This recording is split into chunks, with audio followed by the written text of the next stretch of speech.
was an average fan that may not know me knows me now. Came out to Nothing But a G thing. That was fun. What was the choice like for you? Was it a tough choice, or was that always the song? When I was in college, I was always Big Papa, because I was the heavyweight. I was Big Papa, but today I was Nothing But a G thing, because when Gable comes out, it's the biggest G thing of all time.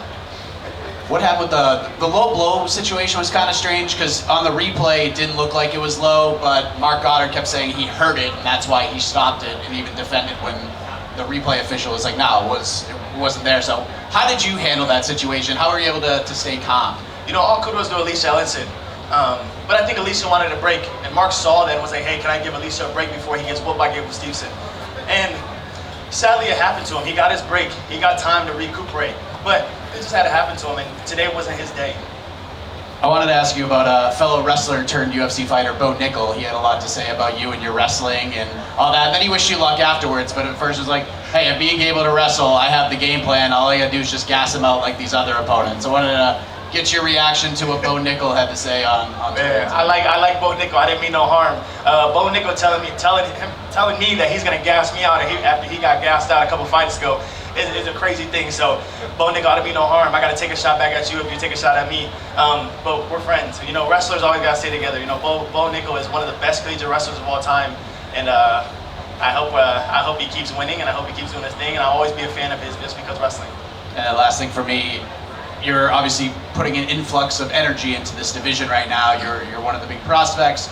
Are you looking to return quick, or do you just want to sort of enjoy this moment, what you accomplished, this whole build to the UFC debut? How are you sort of handling where you go from here? Today I'm going to enjoy the moment. Tomorrow I'm going to go home and enjoy it with my family. Monday I go back to work. So if it means something fast and it comes quick, I would love to. But I think MSG is in November. MSG would be amazing to go out there in Madison Square Garden. You know, the last time I was in MSG, John Jones spinning back kick Stipe. So it would be cool to keep that legacy going in Madison Square Garden. Yeah, well, I wanted to. It's funny you mentioned about John's kicks, because if you look at your body shape, I don't think people expect you to fight the same way as John, and yet tonight I saw switching stances, I saw plenty of knee stomps, and I saw lots of teeps to the body. Is that something they're training you to fight like another John Jones, or is that just something you feel like you can do as well? No, they're training Gable Steveson to fight like Gable Steveson. Just, you know, I got great mentors in my corner though, so you know, with the athleticism that I have, I can pull off a lot of things that John did. But with the height that I have, my explosiveness can get me to that point to close that distance a lot. So John shows me what John knows best. He knows my body style. He knows what I can do, and he knows what I'm going to do, because I don't think there's anything I can't do. There's a lot of talk about UFC jitters, right? Oh, you can fight at the regional scene, but when you get there, didn't seem like an issue tonight. Is that why you're already making your calls for the big moments? Like, okay, so Conor card, MSG is the next big thing, right? Is that what you want? You want to pick these big moments to heighten your profile as quickly as possible? You know, when I came out, I felt the crowd, and when I walked into the octagon, I felt like I was supposed to be here. You know, there was no scariness, there was no big nerves. It was just the anxious to go out there and beat Alicia Ellison. So, you know, big moments are meant for me. It's just Nothing But a G. He asked you about another wrestler, so I'm going to have to do the same thing. Josh Hokett had some responses to some of the comments you made, and basically said that this isn't wrestling. If you sign up to fight him, a doctor will have to take time to get his case back together. Curious if you have a response to those comments. You know, like I said, I like Josh as a fighter. Josh is a character. Josh wants to make sure people follow him on Instagram and follow him on Twitter. I go out there and dominate. I go out there and win. So if the time comes with Josh, if he doesn't move down before that, so be it. We'll make it happen. But right now, like I said, today I'll enjoy this victory. Monday I'll be back in the gym. I'll wait for my next call, and hopefully it's MSG. And if it isn't, we'll be back before that. Gable, today, I mean, Alicia wasn't going out without a fight, and I feel like it forced you to showcase different parts of your game and a wide variety today. Do you feel like you showed a lot from your game to the people, or is there something that you feel like you wanted to leave showing tonight? You know, I think I showed a lot to the people, but I also think there's so much more to show. Alicia, I knew he wasn't going to give up, but I knew if you hit Alicia Ellison hard from all of his videos that he would fall. And when I hit him hard after a couple good jabs and a couple good body shots, you saw that he wanted the breaks. He wanted to circle the cage. He wanted to make sure that he got away from me. So I respect him for coming in and taking this match. He believed in himself wholeheartedly, and as I believe myself too. So I thank him. I respect him as an opponent, and hopefully he goes back to his family healthy and gets to see his son in a great way when he goes back home, and hopefully there's no problems with him after that. So every day we see, you know, that type of variety from you know, especially heavyweights with the record you have in terms of professional fights. So what else do you attribute that to, apart from obviously the team you train with and all that? Just a great team, a great athlete that can go out there and mix it up. A guy that's a sponge that wants to soak it all in and be the best he possibly can. A guy that listens and is all ears and all eyes and just wants to be better for himself and wants to take care of the people who's around him. Hey, Gable, back here. Gable, so obviously, you know, you're in that fight, you take a few shots, he defends the takedown. Obviously, you train, it's not always going to be, you know, going one-way traffic. How proud were you of the way you handled maybe a bit of that adversity that a lot of us maybe didn't expect in that fight? You know, it's going to happen. It's a fight. You're going to get hit. Maybe I take a big hit, but you saw I bounced right back and I got right in his face as I should. You know, the first shot I took was just to get a feeler out for him, see what he was going to do, see how he would defend. I wanted to shock his nervous system and kind of make sure that he knew he was in for a fight. You know, if you see a lot of John Jones fights, he goes out there and in the first 30 seconds he pushes you to make sure you know you're going to fight him. So he defended my takedown, great job. But if I shot 2 more, he wasn't going to defend those. Well, obviously, very few things are probably going to ever be bigger than competing for Olympic gold. But if you were to compare, what would you say was different about your first UFC fight compared to a big stage like that? You know, the Olympics is always the Olympics. You know, I know many guys will trade the UFC belt for Olympic champion, Olympic gold medal. But today was a great rush. Today was a bigger rush in the Olympics, and it's part of the UFC being the biggest promotion out there. So I'm happy to be here.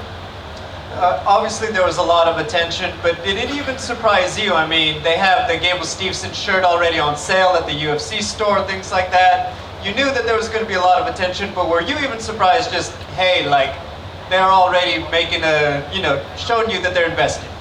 Rightfully so. As my performance shows today, I hope they invest into me. I hope they understand that there's a new face in the heavyweight division. I hope they see that there's an athletic, gifted, hardworking male that's in front of them that's going to go out there and dominate. And today was just step one of that. But I didn't know they made shirts, so that's kind of cool. If someone can give me one, that'd be very nice. Just right here. First, congratulations for the gold medal as a wrestling fan. I have a few questions for you. We saw John tell you something right before you step in the cage. Can you share us what he was with us? And at the end of the fight, we saw you share something with DC. And I'm interested of what was this Olympic discussion. Yeah. So if you can... as people know, I'm a big DC fan also, and I went over to him and I said, I didn't need a... Hey! I told him no takedowns were necessary for this win, and he congratulated me. As you know, DC is a big wrestler just like me, a guy that goes out there and can shoot a lot of shots, just like myself also. So I went up to him and I said, hey, I showed you a little bit of what a lot can be, and as time goes on, I'll take those shots and take guys down and make sure they stay down. You make the transition. We see you win with a knockout. In Europe, especially, sometimes like when there is wrestling into a game, a match, people boo because they didn't know really what it is. I think in some countries, making wrestling more entertaining, is that one of your plan or motivation as well? No, I would love to wrestle, and I love wrestling. Everybody knows I'm the Olympic champion from USA. That is the first heavyweight champion in 20-some years. So it was cool to go out there and showcase some hands. But you know, wrestling by far is still the hardest sport on this earth. It's a great sport. Real American Freestyle is doing the best they possibly can. They just got done in Tbilisi, Georgia. They're gonna go to Moscow, which hopefully I can wrestle on a Moscow card in September, and just keep things moving. But wrestling has always been my life. That was one last question. Can you tell the people how hard it is to become like Olympic champion in wrestling? Because we saw a quote of DC explaining that, but if we can hear that from you. Yeah, an Olympic champion is the biggest caliber you can get in wrestling. You know, wrestling, you don't get money, you don't get fame, you don't get popularity, you get the glory of being an Olympic champion. So it was cool for me because somehow I worked my way to being a big name in the sport of wrestling that people looked at to say, hey, I want my kids to wrestle like Gable Steveson. And people to this day still tell me, I was up at 4 a.m. watching Olympic matches and I woke my kids up because I was screaming. So it's a cool thing, but man, shout out to Olympic Wrestling, United World Wrestling, and many other people. Last one for me, I have to ask, I'm French, so it's my duty to ask you that. Is Cyril Gane one of your goals, like one of your targets? Cyril Gane is a great fighter, fantastic fighter. He's one of my favorite fighters in the heavyweight division. Of course he's a target. He has something that a lot of people want. But today I'll take my win, I'll take my victory, and I keep moving it slow.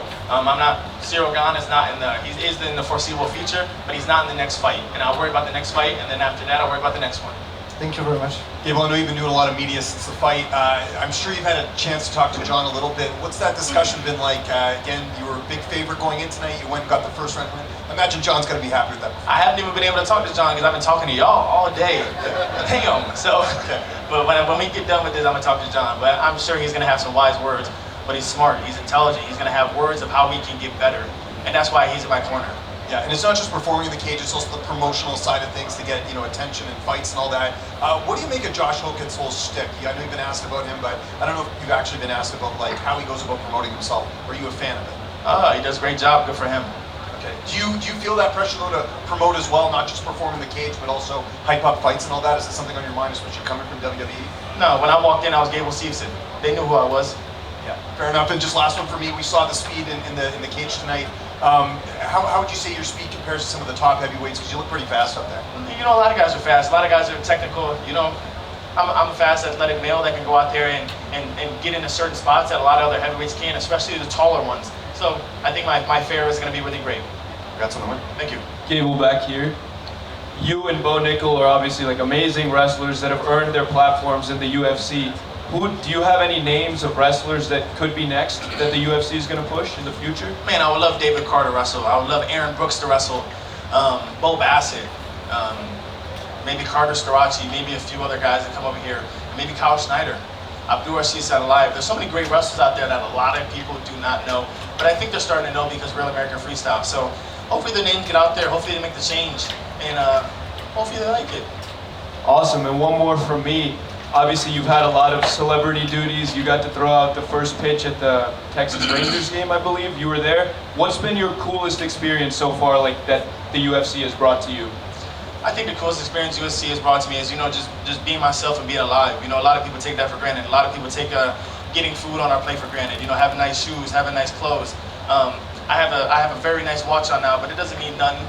I'm just a regular human being that somehow made it to a crazy spot that a lot of people should be influenced by and inspired by. So I'm not a celebrity. I'm a human being that wants to have other people look at me as a human being.